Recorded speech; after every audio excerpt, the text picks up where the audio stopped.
자, 8번에 보시면요. 원천징수 대상 소득자로부터 용역을 공급한 경우에 원천징수한 경우에 한한다. 이렇게 되어 있습니다. 자, 우리 원천징수라는 단어가 조금 생소할 수 있어요. 자, 원천징수에 대해서 뒤에서 한 번 더 설명드릴 건데요. 가볍게 어떤 의미인지 한번 보고 갑시다. 왜 그리고 이런 영수증이 필요가 없는지. 네. 자, 우리 원천징수라는 거는요. 자, 말 그대로 우리 일을 한다. 근데 세전 월급이 있고 세후 월급이 있잖아요. 네. 세금 떼고 받아가는 거예요. 근데 이게 왜 원천징수냐? 자, 우리 이자도 받게 되면요. 세금 떼고 들어옵니다.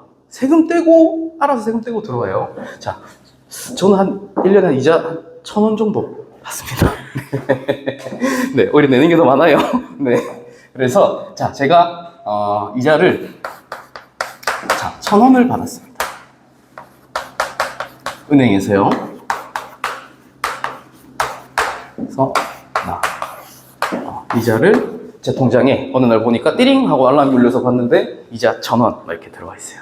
가끔은 뭐 이자 14원 이렇게 들어와 있어요. 왜 주는지 모르겠어요. 그래서 자, 이렇게 해가지고 소득이 생겼어요. 자, 소득이 생겼습니다. 근데 제가 지난번에 한번 말씀드렸을 거예요. 소득이 있으면 무조건 세금 신고를 해야 된다. 소득이 있는 곳에 세금이 있다. 이렇게 말씀드렸었죠. 자, 1,000원을 받았는데 신고를 해야 돼요. 근데 아는 세무사한테 찾아갔죠. 찾아가서 야, 나 이자 1,000원 받았는데 이거 세금 신고하래. 세금 신고해줘. 이렇게 하는데 세무사가 10만 원을 달랍니다. 저도 제일 뭐 적은 세금 신고를 하더라도 기본적으로 이제 인건비가 들어가니까 보통 10만 원, 뭐 5만 원 이렇게 시작하는데 자, 이자 1,000원 받았는데 이거 5만 원 내고 신고하래요. 근데 1,000원씩 받는 사람들이 저뿐만 아니라 엄청 많겠죠. 자, 이런 사람들이 다 세무사한테 가거나 아니면 뭐 국세청 가서 세무서.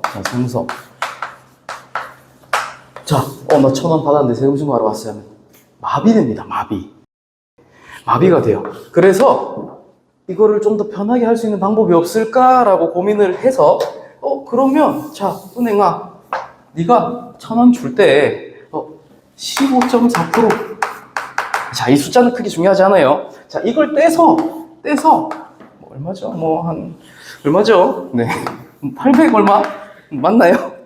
네, 아무튼 뭐 요 정도를 떼고 주고 엄청나게 많은 이 이자 받은 사람들 한 번에 국세청에다가 너희가 신고를 해줘.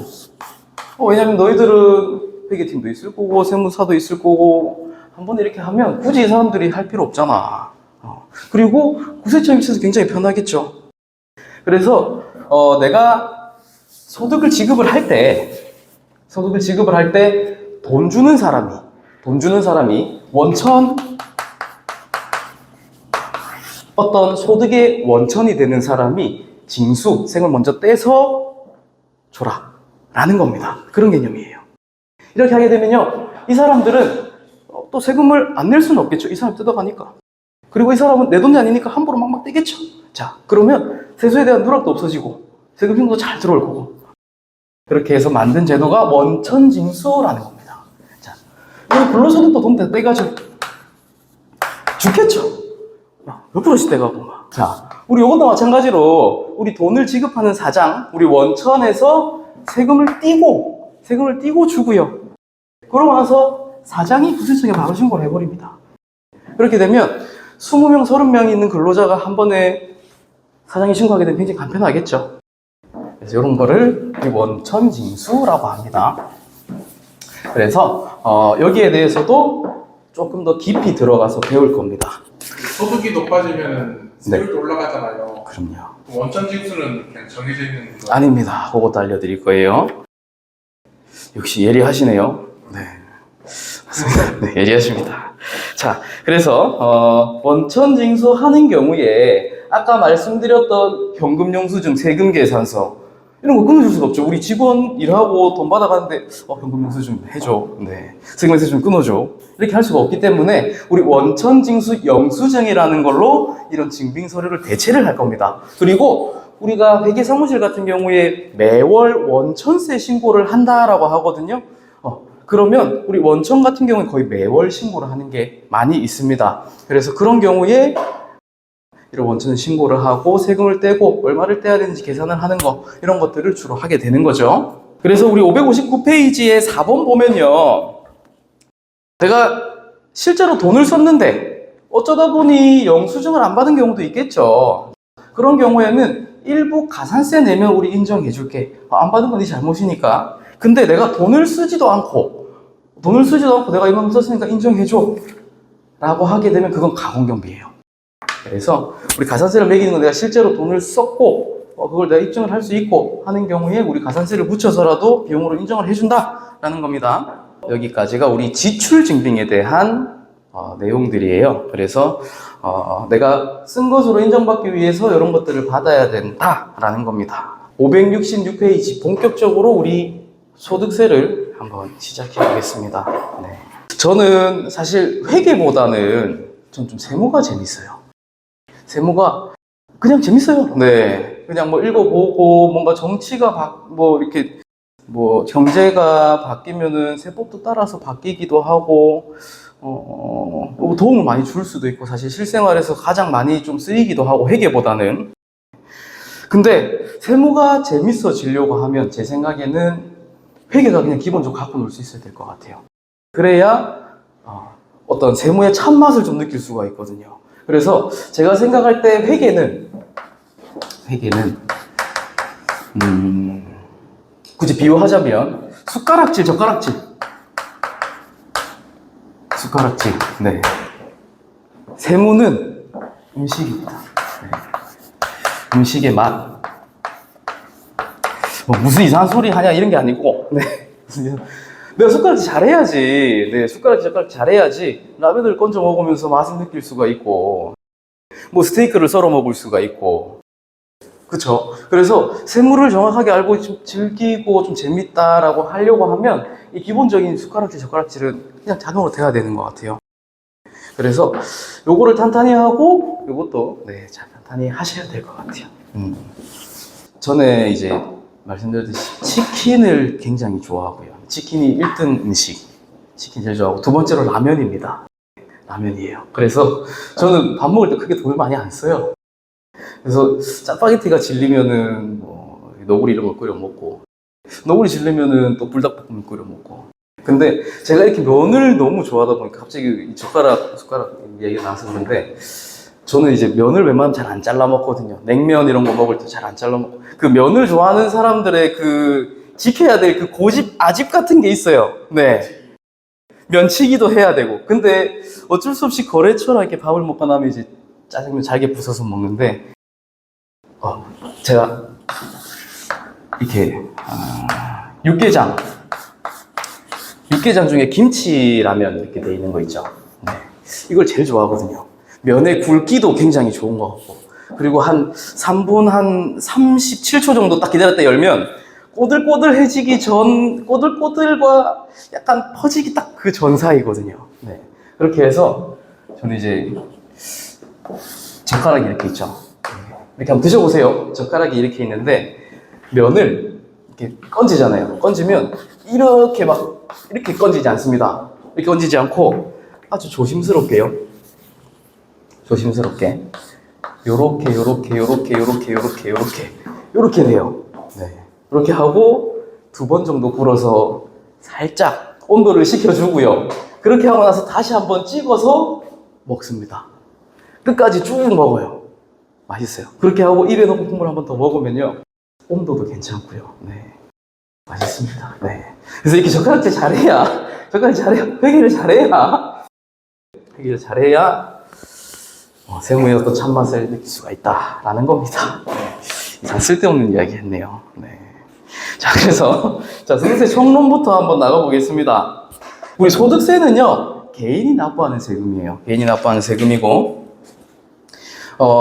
세금을 과세를 한다 그러거든요. 세금 걷어들일 때 방법이 소득세 안에서도 나눠져요. 네, 세금을 어떻게 걷어들일 것인가에 대한 방법들이 나눠지게 되는데, 자, 크게 우리 종합과세, 이렇게 3가지 방법으로 세금을 걷는 방법이 크게 나눠지게 됩니다. 자, 어떻게 세금을 부과를 하는 거냐라고 하면 종합과세는 말 그대로 종합적으로 과세를 합니다. 뭐 당연한 소리를 하냐라고 하는데 우리 소득세 안에는요 더 깊이 들어가면 소득의 분류들이 또 나눠지게 됩니다.